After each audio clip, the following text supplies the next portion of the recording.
Magandang araw po, ito po ang DTI printer ng 888 Bacolod. So, ayan. Ayan po yung printer head area.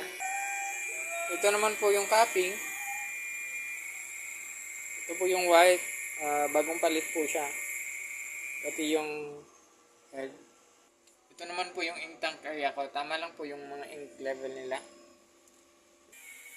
Ito naman po yung waste tank. Last dispose po nito is noong Saturday.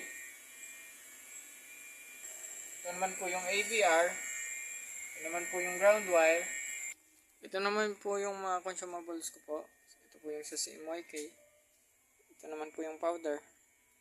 Yan naman po yung film. Ito naman po yung daily maintenance checklist. Ito naman po yung daily production log. Ito naman po yung consumables monitoring. Yan lang po. Maraming salamat.